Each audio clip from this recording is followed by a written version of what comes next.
Hello everyone. So we are here to discuss the remaining part of demography. In the demography, my previous video we discuss about the demography cycle and what is the demographic process. Clear बच्चे? इस class के अंदर हम पढ़ने जा रहे हैं बच्चे कि डेमोग्राफी के अंदर और कौन कौन सी चीज़ें हैं जो आपको पढ़नी है, जिसमें सबसे ज़्यादा सबसे कॉमन वर्ड आपने सुना होगा सेंसस। इस नाम से आप सभी अच्छे से वाकिफ हो। हिंदी में इसे कहते हैं जनगणना। अब जनगणना होगी तभी तो पता चलेगा कि आप कितना प्रोसेस कर रहे हो, कितना प्रोग्रेस कर रहे हो, कितना आगे जा रहे हो, कितना पीछे जा रहे हो।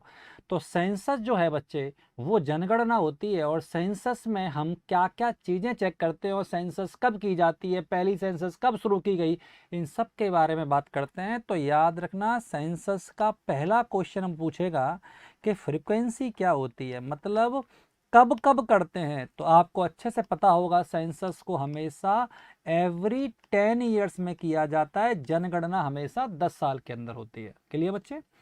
क्वेश्चन ये आ जाएगा कि फर्स्ट सेंसस कब आई। तो फर्स्ट सेंसस कब कंडक्ट की गई, दैट इज 1881, 1881 में पहली सेंसस यानी जनगणना की गई। ठीक है बच्चे? अब बात है कि सर सेंसस करना क्या आपको अलाउ कर देगा कोई? मतलब आप किसी के घर जाके पूछो कितने लोग हैं, वो आपको बताएगा क्यों? बोला नहीं, ये लीगल है, उन्हें बताना चाहिए, बताना पड़ेगा, क्योंकि ये लीगल एक्ट है। कोई भी इंसान अपने घर में कार्ड बांटने के लिए जनगणना नहीं कर रहा है, ये गवर्नमेंट का काम है। अगर कोई भी इंसान जनगणना कर रहा है तो इसके पीछे कोई ना कोई लॉजिक होगा, और सरकार ने उसे परमिशन दे रखी होगी। सरकार ने उसे परमिशन दे रखी है, मतलब क्या जनगणना एक लीगली एक्शन है? बिल्कुल लीगली है। आपने कहा तो सर किस नॉर्म्स के अंडर में ये आता है कि सेंसस करनी चाहिए, सेंसस का डाटा इकट्ठा किया जा सकता है? इसके लिए सेंसस एक्ट बना था। क्या बना था? Census act. कब बना? 1948 में। तो इसके बाद तो ये लीगली है। इससे पहले चलो मान लिया कोई अपना आप जानकारी आपको दे या न दे, पर 1948 के बाद तो सेंसस की हर जानकारी देना जरूरी है। ये अकॉर्डिंग टू लॉ है, लीगल एक्शन है ये, कि आपकी जो आपसे डाटा लिया जा रहा है वो गवर्नमेंट की परमिशन से लिया जा रहा है। समझ में आ रहा है ना बच्चे? तो लीगली कब से है ये सेंसस एक्ट? आया कब? 1948 में। तब से ये क्या है, गवर्नमेंट के द्वारा चलाया गया अभियान है। ठीक है बच्चे? पहले भी गवर्नमेंट चलाती थी, पर अब ये लीगली है। ठीक है सर, ये बताओ कि ये सेंसस है ये किसके अंडर में आती है? किसके अंडर में आती है, मतलब कौन सी मिनिस्ट्री है जो सेंसस को देख रेख करती है? तो मिनिस्ट्री ऑफ होम अफेयर्स। कौन सी मिनिस्ट्री है? Ministry of home affair. Home affair समझ रहे हो? गृह मंत्रालय। मिनिस्ट्री ऑफ होम अफेयर्स के अंदर आती है कौन? सेंसस। याद रखिए ना, काम आएगा। आपने कहा ठीक है, तो सर इसका हेड किसको बनाया गया है? अब आपको सर होम मिनिस्टर को बना दो, तो होम मिनिस्टर इसका हेड नहीं होता है, इसका हेड होता है रजिस्ट्रार जनरल। कौन होता है बच्चे? रजिस्ट्रार जनरल इसका हेड होता है। या तो रजिस्ट्रार जनरल होगा, और एक होता है सेंसस कमिश्नर। क्या होता है बच्चे? Census commissioner.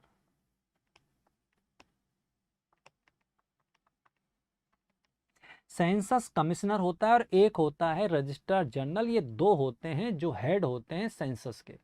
ठीक है सर, सेंसस को बंद कब करते हैं? सेंसस जब शुरू होती है तो इसे बंद कब किया जाता है? इसको रात को 12 बजे इसे बंद किया जाता है। याद रखना, ये AM हो गया।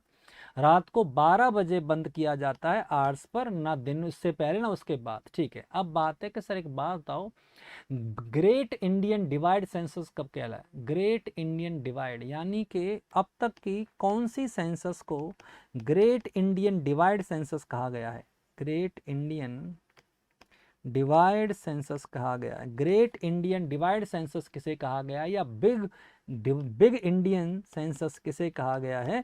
याद रखना, 1921 की सेंसस को सबसे ज़्यादा बड़ा सेंसस माना गया है। आपने कहा क्यों ये इतनी ग्रेट सेंसस है? क्यों ये सेंसस इतनी ग्रेट है? क्योंकि पहली सेंसस अब तक के इतिहास में ऐसी है भारत के अंदर जिसके अंदर डिक्लाइन ऑब्जर्व किया गया था, यानी कि डेथ रेट ज़्यादा थी और बर्थ रेट कम थी। समझ आ रहा है बच्चे? तो ये फर्स्ट एंड ये पहला सेंसस है जिसके अंदर नोटिस्ड डिक्लाइन, जिसके अंदर डिक्लाइन नोटिस किया गया था कि थोड़ा सा पॉपुलेशन कम हुई थी, 1921 वाले सेंसस में हुई थी। तो इसे सबसे बड़ी सेंसस, सबसे इंपॉर्टेंट सेंसस माना गया है। क्या ये बात सेंसस के बारे में आपको समझ में आ रही है बच्चे? तो वो आपको याद रखनी है जितनी चीज़ें, क्लियर है। अब जो लेटेस्ट सेंसस होती हैं इनमें कई सारे नई चीज़ें ऐड कर दी गए हैं, तो मैं बता रहा हूँ क्या क्या नए इंक्लूजन किए गए हैं, क्या क्या नए इंक्लूजन किए गए हैं सेंसस के अंदर। तो बेटा सेंसस में अब बहुत सी नई चीज़ें यानी अपडेटेड हो गई हैं, आप ये कहो लेटेस्ट कर दी हैं, तो वही बात सही रहेगी। तो क्या क्या अब इसमें ऐड कर दिया है, फिंगरप्रिंट्स का सम्मिलित करना इसके अंदर कंपलसरी हो गया है। आइरिस स्कैन आपको पता है इसके अंदर होता है, ठीक है बच्चे। इसके अंदर फोटोग्राफ होते हैं फैमिली के और इंडिविजुअल फोटोग्राफ होते हैं। फोटोग्राफ का मतलब ये नहीं कि छाँट छाँट निशान लगा लो, ये वाली बढ़िया लग रही, ये वाली बढ़िया लग रही, मैं यहीं जाया करूँगा। टाटा की सीक्रेसी होती है, ध्यान रखना कहीं अपना अपना सिद्ध करने लग जाओ। आधार कार्ड तो हमारे जीवन का आधार है, इसके बिना तो हमें सिम भी नहीं मिलती, तो जनगणना क्या खाक मिलेगी। और एक जिसके बारे में सबसे ज़्यादा हंगामा हो रहा है, एनआरसी, नाम सुना होगा एनआरसी, कोई बात नहीं, नेशनल रजिस्ट्रेशन फॉर सिटीजन है, आपने सुना है तो नहीं सुना कोई बात नहीं। आज तक पे अमित शाह का रोज भाषण आता है कि आप क्रोनोलॉजी को समझिए। जो क्रोनोलॉजी समझने वाला जो मीम है ना, वो इसी पर बना है, किसके आधार पर, एनआरसी के आधार पर। क्या है बच्चे, national register for citizenship, national register for citizenship, यानी सिटीजन के लिए नेशनल रजिस्टर बनाया गया है। जनगणना होगी, ये बताया जाएगा किसके पास कागज हैं भारत में और कौन घुसपैठिया है। घुसपैठिया मतलब कहाँ कहाँ से, बांग्लादेश से आ गए हैं या पाकिस्तान से आ गए हैं, भूटान से आ गए हैं। देखो जाति को ध्यान में रख के नहीं है, आप ये समझिए कौन कहाँ से आया है, इस बात पर डिपेंड करता है। तो इस कौन कहाँ से आया है तो इसको किसके अंदर पता लगेगा, एनआरसी करना पड़ेगा। एनआरसी का विरोध भी हो रहा है, होता रहेगा, विरोध चलते रहते हैं, पर जनगणना सबसे अच्छी चीज़ है।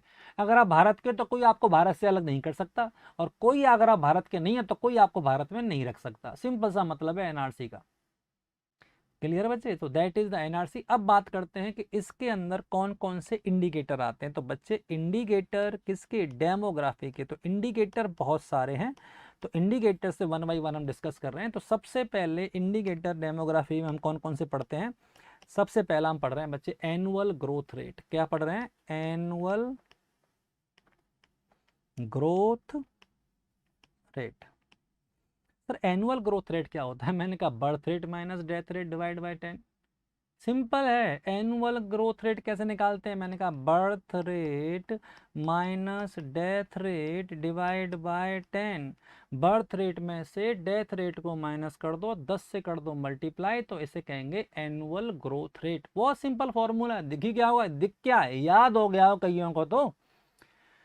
अब आपने कहा सर एक बात बताओ, अगर किसी की एनुअल रेट किसी देश की एक आ रही है। अब मैंने कहा हाँ, ये क्वेश्चन पूछ सकता है कि अगर एनुअल ग्रोथ रेट किसी की 1% आ रही है, इसका मतलब क्या है। अगर एनुअल ग्रोथ रेट किसी की 1% है तो इसका मतलब है कि 70 साल लगेंगे इस पॉपुलेशन को डबल होने में। तो 70 ईयर फॉर डबल, यानी इस पॉपुलेशन को डबल होने में कितने साल लग जाएंगे, लगभग 75 साल लग जाएंगे, 70 साल।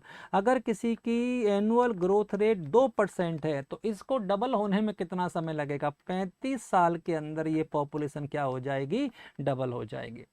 अगर किसी की 0.5% है ग्रोथ रेट तो इसको 140 साल लगेंगे पॉपुलेशन को डबल होने में। तो मैं ये बता रहा हूं कि कितनी एनुअल ग्रोथ रेट पर पॉपुलेशन कितनी जल्दी बढ़ जाती है। समझ आया बच्चे। तो ये आपको समझ में आ रहा है, 1% है तो 70 साल में डबल हो जाएगा, 2% है तो 35 साल में डबल हो जाएगा, 0.5% किसी की एनुअल ग्रोथ रेट है तो इसे डबल होने में पूरी पॉपुलेशन को 140 साल लग जाएंगे। ये आपको याद रखना है, ठीक है बच्चे। और बताइए सर इसके संबंधित और क्या डाटा होते हैं। मैंने कहा अगर किसी की एनुअल ग्रोथ रेट 0.5% से कम है तो ऐसी पॉपुलेशन को स्लो ग्रोइंग पॉपुलेशन कहते हैं। अगर किसी देश की एनुअल ग्रोथ रेट 0.5% से कम है तो इस प्रकार की पॉपुलेशन को इस प्रकार को स्लो ग्रोइंग पॉपुलेशन कहते हैं। तो इफ, अब मैं शॉर्ट में लिख दूं, एनुअल ग्रोथ रेट, समझ में आ रहा है ना। इफ एनुअल ग्रोथ रेट 0.5% से कम हो तो ऐसा देश जिसकी ग्रोथ रेट 0.5% से कम हो, ऐसे देश की पॉपुलेशन होती है स्लो ग्रोइंग पॉपुलेशन। क्या होती है बच्चे? स्लो ग्रोइंग पॉपुलेशन होती है। कब? जब 0.5 से कम होता है।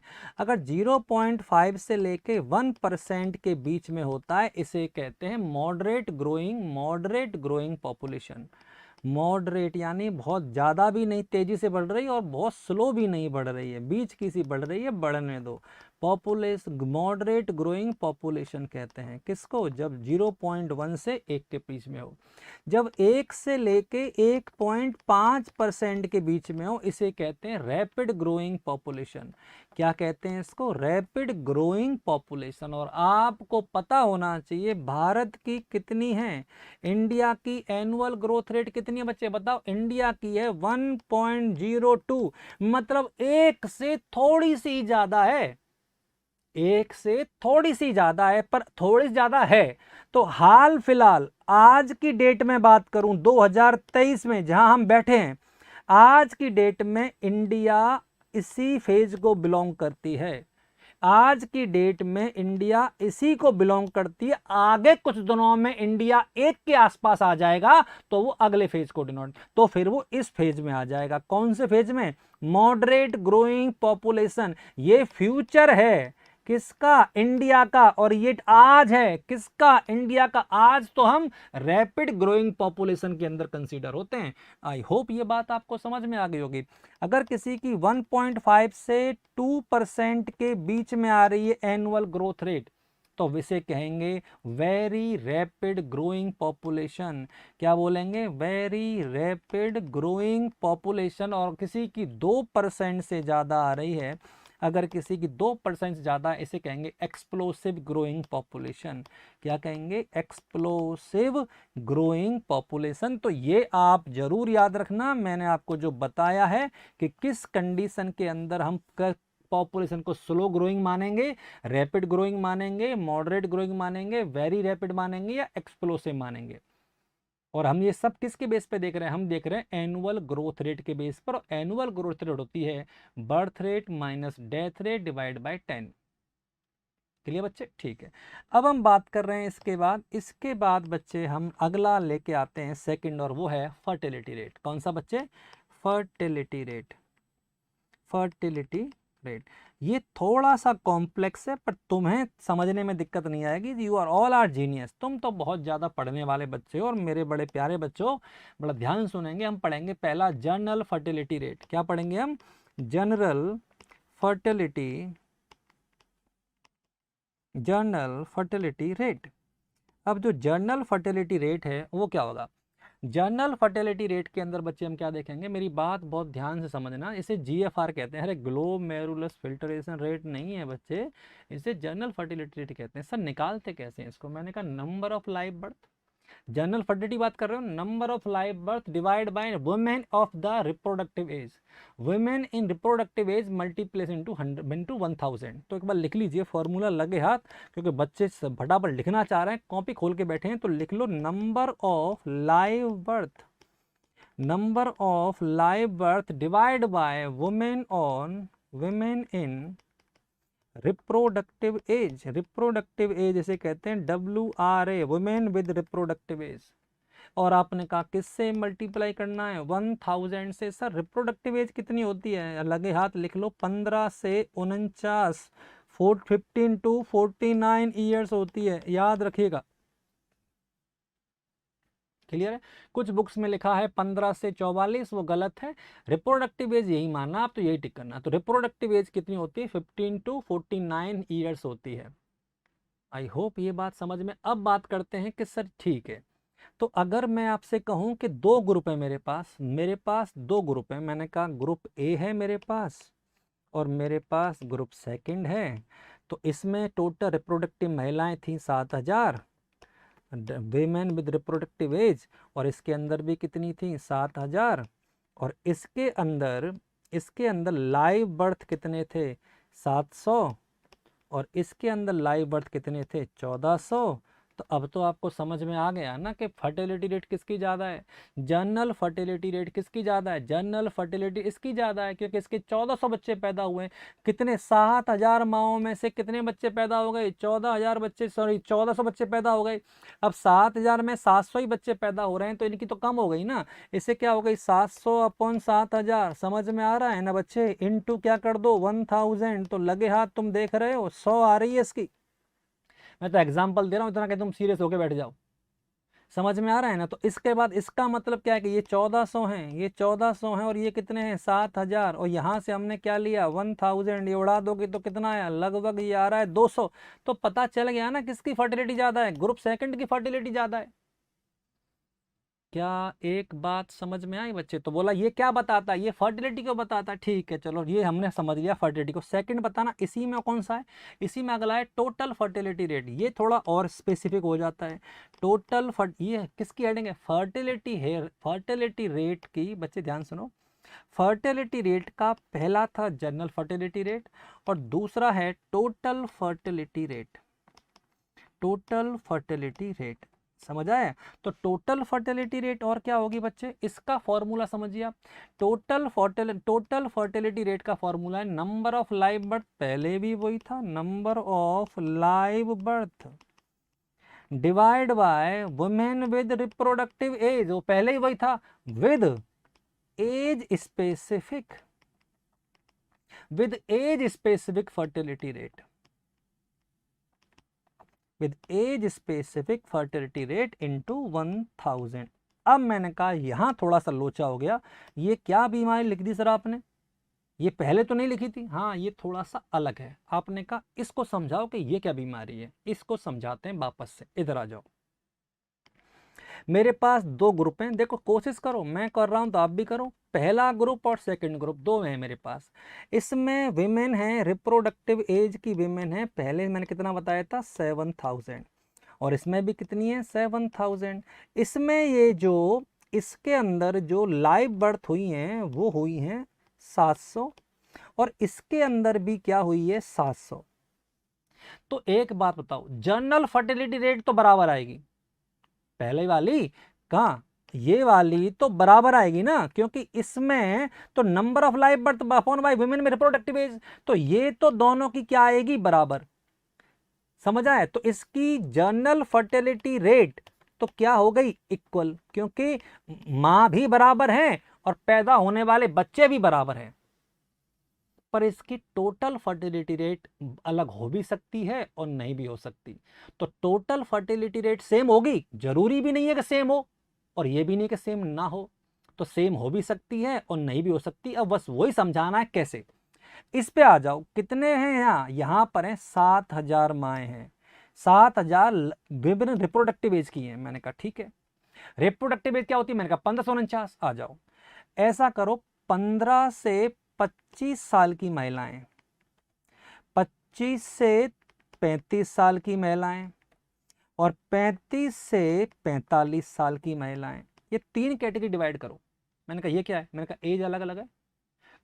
तो आपने कहा, मैं तो आपने लिखा था विमेन में रिप्रोडक्टिव एज, ये तीनों ही कैटेगरी रिप्रोडक्टिव एज की है बेटा।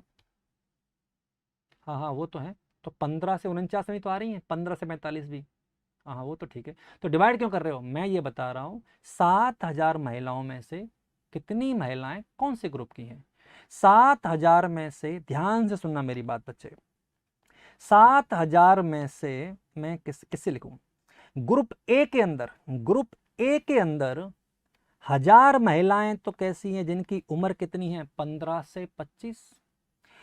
हमारे पास 3000 महिला, 2000 महिलाएं ऐसी हैं जिनकी उम्र है 25 से 35, और हमारे पास 4000 महिलाएं ऐसी हैं जिनकी उम्र है 35 से 45।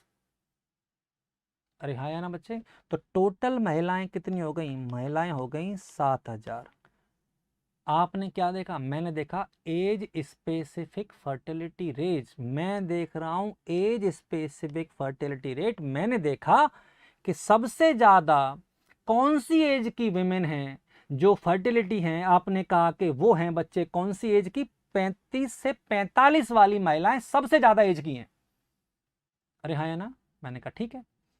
इधर देखो, इधर क्या है, इधर क्या है बच्चे, इधर देखो, ग्रुप सेकंड में 2000 महिलाएं हैं जिनकी उम्र 15 से 25 की है।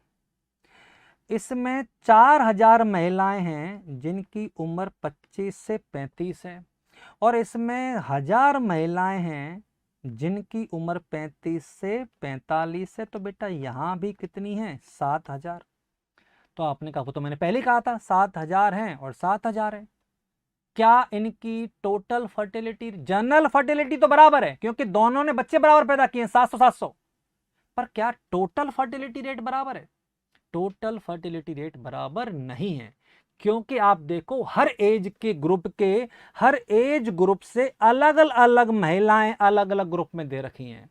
यानी कि इस वाले ग्रुप में वो महिलाएं ज्यादा हैं जिनकी उम्र कम है, यानी वो आगे भी क्या रहेंगी? फर्टाइल रहेंगी। पर अगर मैं बात करूं अगले 10 साल की, अगले सेंसस की बात करूं, तो बच्चे याद रखना, अगले सेंसस में ये महिलाएं तो क्या हो जाएंगी? बाहर। ये महिलाएं जो 4000 है यहां से बाहर होंगी, यहां से कितनी बाहर होंगी? 1000।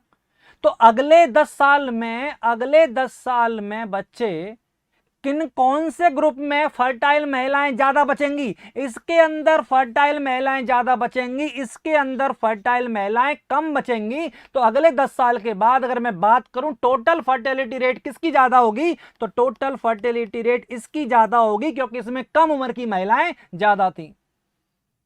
टोटल फर्टिलिटी रेट की बात नहीं कर रहा, सॉरी, जनरल फर्टिलिटी रेट की बात नहीं कर रहा। जनरल तो दोनों बराबर आएगा, पर टोटल फर्टिलिटी रेट में एक वर्ड मैंने लिखवाया था कि एज स्पेसिफिक फर्टिलिटी रेट, यानी यह देखना है कि कौन सी एज की फर्टिलिटी है, कौन सी एज में फर्टाइल महिलाएं ज्यादा हैं, कौन सी एज की फर्टाइल महिलाएं ज्यादा हैं। अगर वो मुझे ओल्ड एज वाली फर्टाइल महिलाएं ज्यादा मिल रही हैं, 35 से 45, आज तो बच्चे पैदा कर लेंगी, पर 10 साल बाद तो ये बाहर हो जाएंगी।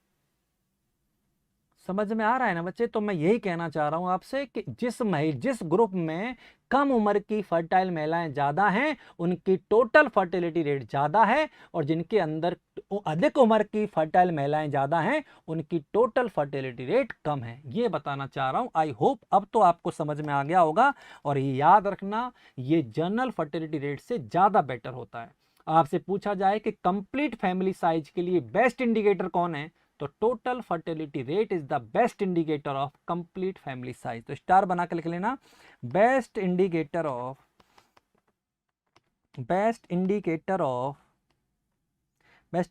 Total family size. Total family size का बेस्ट इंडिकेटर, फैमिली साइज का बेस्ट इंडिकेटर कौन होता है? आंसर है टोटल फर्टिलिटी रेट। कौन होता है बच्चे? Total fertility rate. I hope आपको ये बात समझ में आ गई होगी। अगला हम पढ़ रहे हैं बच्चे, 2 हो चुके हैं, ठीक है। इसके बाद हम पढ़ रहे हैं नंबर 3, सी, ग्रॉस रिप्रोडक्टिव एज। कौन सा पढ़ रहे हैं? Gross reproductive age. तो बच्चे gross reproductive age, gross reproductive age के अंदर हम क्या करेंगे? ग्रॉस रिप्रोडक्टिव एज के अंदर सबसे पहले फॉर्मूला क्या है? इसके अंदर है total number of female born. Question समझिए, अब लाइव बर्थ नहीं रहा, अब है total number of girl child born.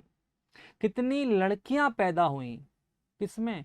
Divide by women with reproductive age with age specific fertility rate into 1000। अब आपने कहा फॉर्मूला लिख दीजिए आप, तो मैं फॉर्मूला लिख रहा हूं, total number of girl child born, total number of girl child born divide by women of reproductive age with age specific reproductive age।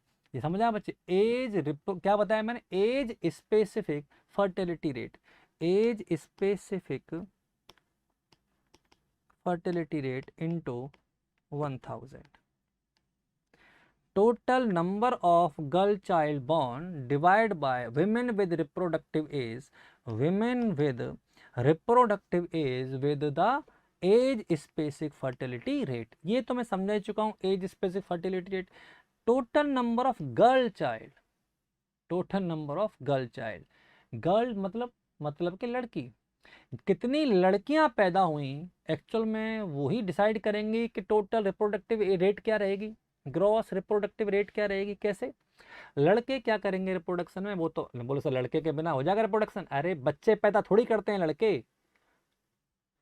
एक लड़का 50 लड़कियों को प्रेग्नेंट कर सकता है, पर 50 लड़कियों में से एक लड़की होगी, वो तो 9 महीने में एक ही बच्चा पैदा करेगी ना। और जो बच्चा पैदा करेगी तभी तो पॉपुलेशन बढ़ेगी। तो बच्चा मर्द चाहे किसी को भी बांटता फिरे सीमेन। महिलाएं कितनी प्रेग्नेंट हुई हैं वही तो रिप्रोडक्शन में आएगा ना। तो महिलाओं की संख्या इंपॉर्टेंट है।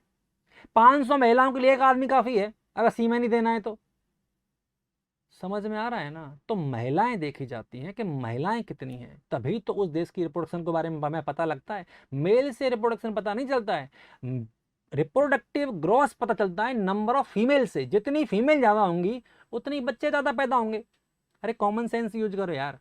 आदमी थोड़ी बच्चा पैदा करेगा, वो करवाएगा तो सही। आप तो आदमी को हल्के में ले रहे हो। दिल छोटा मत कर। मैं तेरी कार्य क्षमता पे बिल्कुल डाउट नहीं कर रहा हूँ। मुझे पता है तू बहुत ज्यादा आर्य पुत्र है, पर मेरी बात तो समझ ले। तेरे में 50 खूबियां हैं, पर एक कमी है कि तू बच्चे पैदा नहीं कर सकता। तू 9 महीने बच्चे को पेट में रख के नहीं घूम सकता भाई। ये काम महिला ही कर सकती है। तो महिला ही बच्चे पैदा करेगी तो महिला ही तो मानी जाएगी रिप्रोडक्टिव की सूत्रधार। वही तो गंगा है जहां से गंगोत्री बाहर आ रही है। समझ आ रहा है कि और समझाऊं डिटेल में? समझ गया होगा तू। देख भारी भारी आवाज में मैंने समझाने की पूरी कोशिश की है, अब तो समझ में आ जाना चाहिए था। क्लियर बच्चे? तो इसके अंदर क्या टोटल नंबर, हम लाइव बर्थ नहीं देखते, टोटल नंबर हम देखते हैं गर्ल चाइल्ड बोर्न, कितनी लड़कियां पैदा हुई हैं। आपने कहा वापस बता दीजिए। मैंने कहा लो वापस बता देते हैं। मैंने कहा मेरे पास 2 ग्रुप हैं, ग्रुप ए और ग्रुप बी, और ग्रुप सेकंड मान ले। वापस से आ जा। मैंने कहा इसके अंदर विमेन ऑफ रिप्रोडक्टिव एज कितने हैं? मैंने कहा इसके अंदर 7,000 हैं। ये तो पहले से चला आ रहा है। मैंने कहा इसके अंदर भी 7,000 हैं। इसके अंदर लाइव बर्थ कितने हुए हैं? मैंने कहा ये 700 हुए बता रहे हैं, ये भी 700 हुए बता रहे हैं। ठीक है। अच्छा ये बताओ इसके अंदर जो एज स्पेसिफिक है वो कैसे हैं, वो मैं बता देता हूँ। 15 से 25, 25 से 35 और 35 से 45। तो बताइए जरा। मैंने कहा 7,000 है। हाँ, तो 7,000 में से इसमें है 1,000, ये हैं 3,000, ये है, ऐसे कर लो। और ये भी कितने हैं? 3,000। इसमें कितने हैं? ये भी कितने हैं? 1,000, ये भी कितने हैं? 3,000, और ये भी कितने हैं? 3,000, 3,000। तो बच्चे ये तो चोट हो गई यार। यहाँ तो एज स्पेसिफिक भी बराबर हो गया। तो इसका मतलब इसकी TFR क्या आएगी? बराबर। वहां अलग थी, यहाँ इसकी GFR भी बराबर है, इसकी जनरल फर्टिलिटी रेट भी बराबर है, और इसकी TFR भी क्या आएगी? बराबर आएगी, इक्वल आएंगी, क्योंकि यहाँ एज स्पेसिफिक भी सेम है और यहां पर लाइव बर्थ भी सेम है। बट क्वेश्चन चेंज, क्या ग्रॉस रिप्रोडक्टिव एज बराबर आएगी? देखते हैं क्या ग्रॉस रिप्रोडक्टिव एज बराबर आएगी। देखते हैं। 700 बच्चे पैदा हुए हैं ना? मैंने कहा 700 हुए थे। अच्छा, मेल कितने हैं? मैंने कहा अच्छा, और फीमेल कितने हैं? मैंने कहा इसमें सर मेल ऐसे हैं कि 350, और फीमेल भी सर 350 ही है। मैंने कहा बहुत बढ़िया। इधर बता इसमें कितने हैं? इसमें मेल हैं सर 300 और फीमेल हैं इसके अंदर 400। बस पता चल गया आप तो।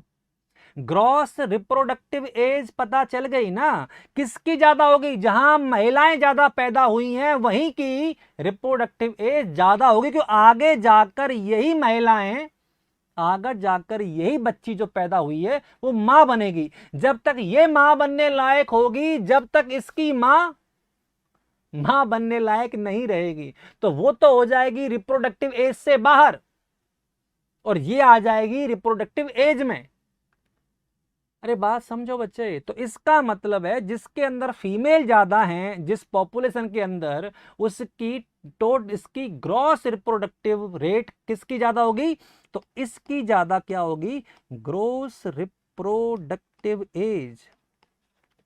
ग्रॉस रिप्रोडक्टिव एज इसकी ज्यादा है और इसकी कम है। समझ आए? इसमें 350 महिलाएं हैं, इसमें 400 महिलाएं हैं, तो किसकी ज्यादा है बच्चे? आंसर है ग्रुप सेकंड की ग्रॉस रिप्रोडक्टिव एज ज्यादा है, क्योंकि ये महिलाएं ज्यादा हैं और कंपेयर टू 350 के। तो मैंने एग्जाम्पल समझा रहा हूँ, क्या आपको समझ में आ रहा है? तो मैंने क्या क्या, मैं पढ़ा रहा था फर्टिलिटी रेट। मैंने पहला पढ़ाया है जनरल फर्टिलिटी रेट, फिर मैंने पढ़ाया है टोटल फर्टिलिटी रेट, फिर मैंने पढ़ाया है ग्रॉस रिप्रोडक्टिव एज, अब मैं पढ़ा रहा हूँ डी रेट, मैंने पढ़ा है नेट रिप्रोडक्शन रेट। क्या पढ़ा रहा हूँ? Net reproduction rate. Net reproduction rate क्या होता है? मैंने कहा फॉर्मूला देखिए आप, क्या, total number of girl born, जो लड़कियां पैदा हुई हैं, डिवाइड बाय WRA यानी women with reproductive age with age specific fertility rate with and age specific mortality rate. Very important, age specific mortality, age specific mortality rate into 1000, ये है formula. इसमें एक चीज ऐड हो गई है, मोर्टेलिटी रेट, स्टार बना लेना। बड़ा कॉम्प्लिकेट इतना भी नहीं है रे, एग्जाम्पल सुनते जाओ, अब आपको चीज समझ में आती जाएगी। आपने कहा ठीक है, तो इसका फॉर्मूला क्या है? Total number of girl child born divide by women with reproductive age in the age specific fertility rate with the age specific mortality rate. हाँ, तो अब इसका फॉर्मूला, इसका एग्जाम्पल देखिए। मेरे पास दो ग्रुप हैं, पहले से ही आप दो ही ग्रुप लेके चल रहे हो, कौन सी नई बात है? हाँ हाँ पता है मुझे, टाइगर हो तुम सब। ये है विमेन विद रिप्रोडक्टिव एज, मैंने कितनी है वही है, महिलाएं नहीं बदलूं मैं, चाहे कुछ भी हो जाए, 7000 की 7000 लेके चलूंगा। अच्छा सर लाइव बर्थ कितनी हुई? मैंने कहा लाइव बर्थ हुई है 700 और 700। इसका मतलब है जनरल फर्टिलिटी रेट बराबर है, इक्वल, ऐसे लिख देता हूँ, इक्वल। ठीक है बच्चे। अब आपने कहा सर वो बताइए जो पहले बताते थे आप। मैंने क्या, वही 15 से 25 की महिलाएं, 25 से 35 की महिलाएं और 35 से 45 की महिलाएं। मैंने कहा, तो मैंने कहा ये भी कैसी हैं? इक्वल करो, इक्वल। मैंने कहा 1000 1000, 3000 3000, 3000 और 3000, ये भी आ गए। तो मैंने कहा अब क्या बराबर आ गया? अब बराबर आ गया TFR, तो इनकी TFR भी क्या हो गई? बराबर, इक्वल। अब बात करते हैं लाइव बर्थ, महिलाओं की बात कर रहे हैं ना। हाँ, 700 महिलाओं में से मेल और फीमेल, मेल और फीमेल। अब देखो यहां जो महिलाएं पैदा हुई, यहां जो मेल पैदा हुए वो 350, और यहां जो महिलाएं पैदा हुई वो भी 350। यहां जो मेल पैदा हुए अगर वो भी 350, और ये भी कितने हैं? 350। तो इसका मतलब अब क्या बराबर हो गया? अब बराबर हो गई ग्रॉस रिप्रोडक्टिव एज। तो अब ग्रॉस रिप्रोडक्टिव रेट क्या हो गई? बराबर। तो यहां मैं लिख रहा हूं इस एग्जाम्पल के अंदर ग्रॉस रिप्रोडक्टिव रेट क्या हो गई? इक्वल। तीनों चीजें इक्वल हो चुकी हैं अभी तक। तो बोला लास्ट क्या है? नेट रिप्रोडक्टिव एज निकालनी है। मैंने कहा क्या? मॉर्टेलिटी को शामिल करो। मैंने कहा मतलब मैं समझाता हूं, समझो। इन 350 में से किसी भी रीजन की वजह से, इन 350 में से किसी भी रीजन की वजह से 100 महिलाएं मर गईं, और इसमें से कितनी मरी? इसमें से 50 मर गईं। अब मरने के बाद कितनी बची? मरने के बाद बची 350 यहां, सॉरी 250 यहां, और यहां बची हैं 300। अब बताओ कहां ज्यादा बची? मैंने कहा ग्रुप सेकंड में ज्यादा बची। तो ग्रुप सेकंड में ज्यादा बची, इसका मतलब नेट रिप्रोडक्टिव रेट कौन से ग्रुप की ज्यादा होगी? आंसर है इस ग्रुप की ज्यादा होगी। नेट रिप्रोडक्टिव रेट हाई होगी कौन से ग्रुप की? आंसर है सेकंड ग्रुप की। अब आपको समझ में आया इस फॉर्मूला का मतलब क्या था कि एज स्पेसिफिक मोर्टेलिटी रेट, यानी मरने के बाद जितनी महिलाएं बची हैं उन महिलाओं को काउंट करना है। सॉरी, मरने के बाद जितनी बच्चियां बची हैं उन बच्चियों को काउंट करना है बस।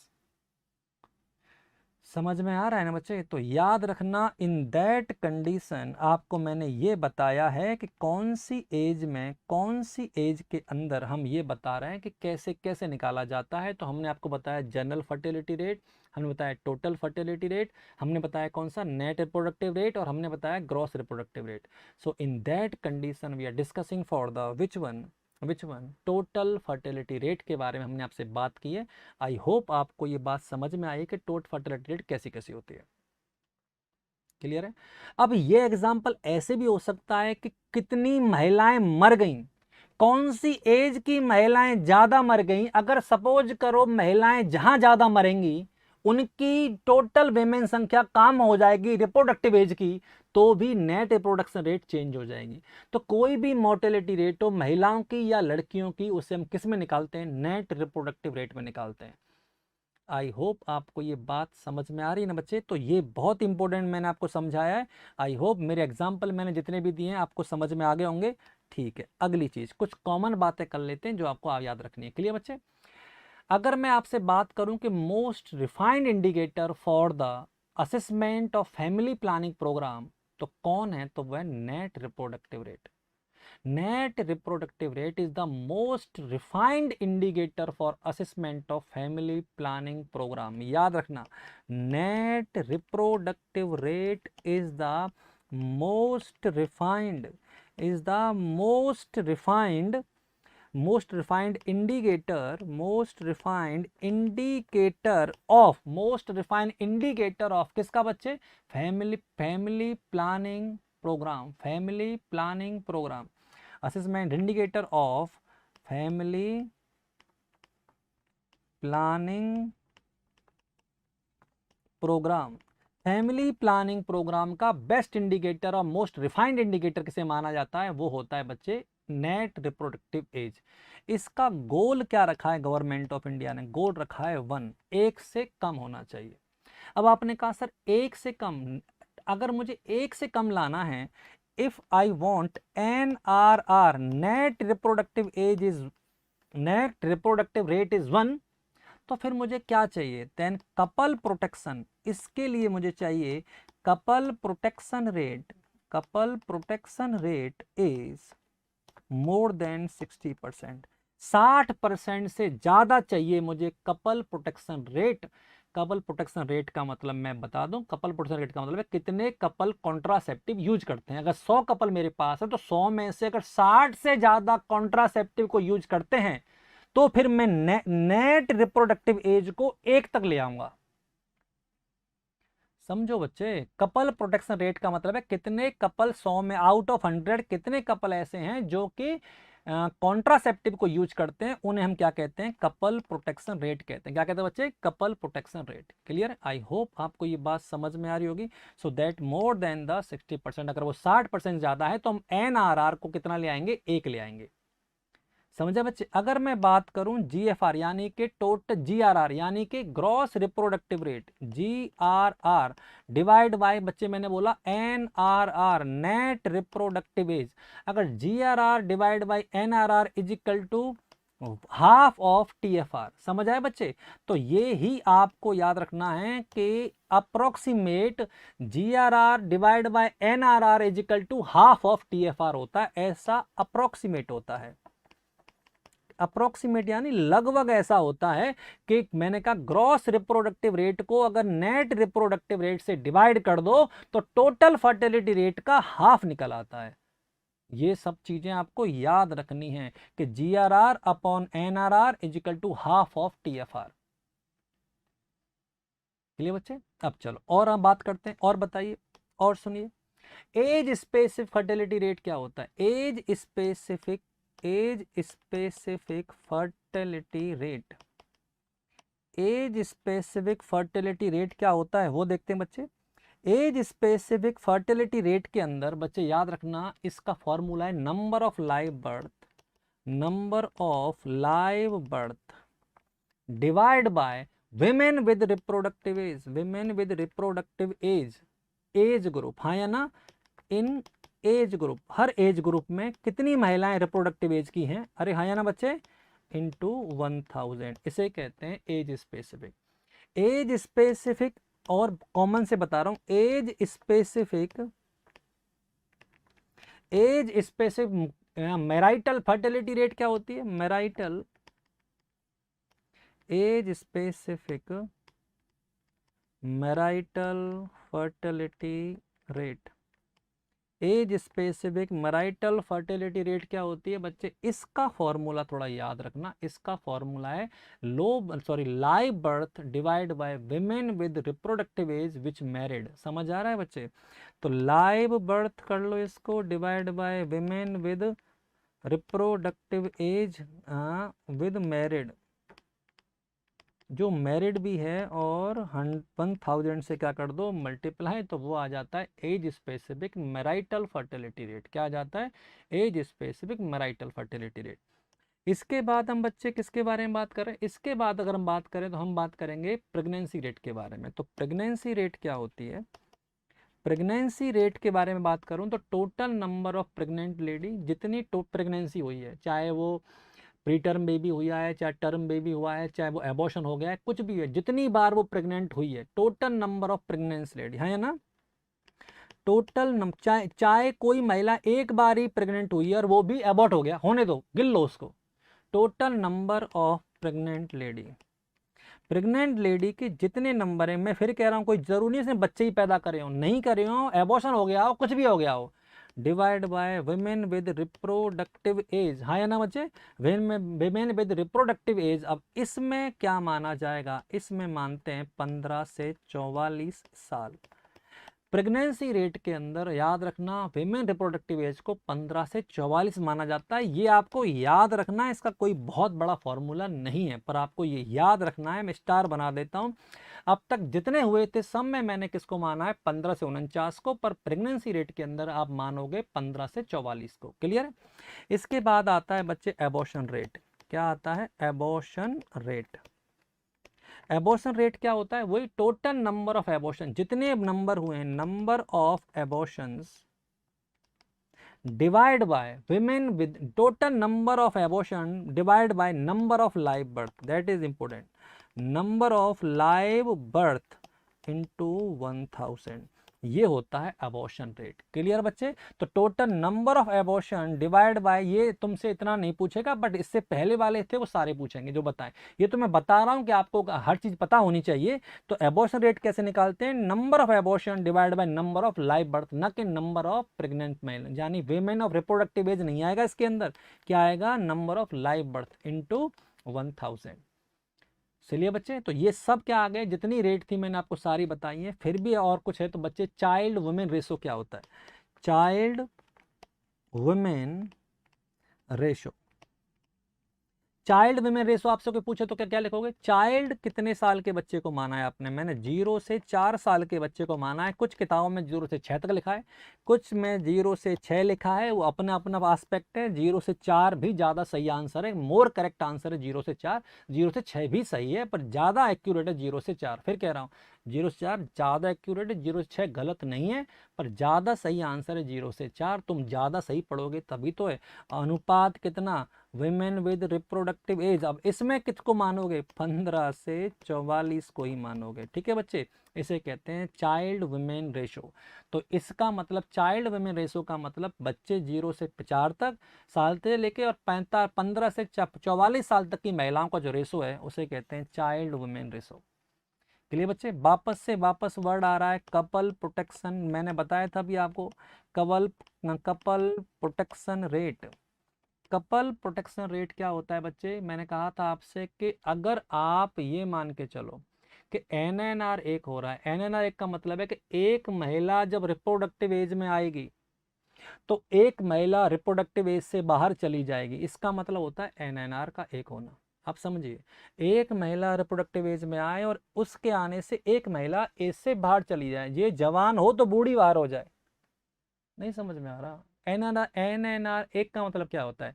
जब बच्ची जवान होकर रिप्रोडक्टिव एज में आए तो जो बूढ़ी थी वो उस ग्रुप से बाहर हो जाए। तो एक आई एक गई तो बैलेंस रहा, इसे कहते हैं NNR 1 होना। तो NNR 1 होने का कितनी प्रोटेक्शन रेट चाहिए? मैंने बताया था आपको, दोबारा बता देता हूँ। NNR एक के लिए मुझे मोर देन 60% चाहिए क्या, कपल प्रोटेक्शन रेट। इसका मतलब ये है कि 60% of couple are using 60% of couple are using contraceptive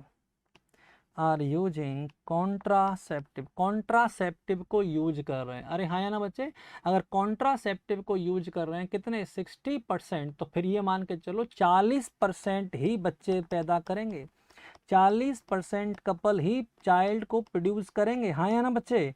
तो इसका मतलब है मैं इसकी NNR को 1 ले आऊंगा। क्लियर बच्चे। तो अगर ये ऐसे करेंगे कि 60% को क्या यूज करना है, कॉन्ट्रासेप्टिव, और 40% ही बच्चे पैदा कर सकते हैं, हाँ या ना बच्चे। तो बच्चे NNR इससे क्या हो जाएगी, 1 हो जाएगी, और TFR टोटल फर्टिलिटी रेट जो है, टोटल फर्टिलिटी रेट हो जाएगी 2.1 के अप्रोक्सीमेट। ऐसा तब होगा जब केस प्रोटेक्शन कितना हो जाएगा, केस प्रोटेक्शन 60% हो जाएगा, कपल प्रोटेक्शन सॉरी। समझ में आ रहा है बच्चे। तो याद रखना इन सब के बारे में आपको जो बताया है वो सब बहुत इंपॉर्टेंट है। अगले वीडियो के अंदर आएंगे तो बाकी का पोर्शन कवर करेंगे, तब तक के लिए पढ़ते रहिए। आई होप आज की क्लास काफ़ी इंफॉर्मेटिव रहेगी आप लोगों के लिए। थैंक्स।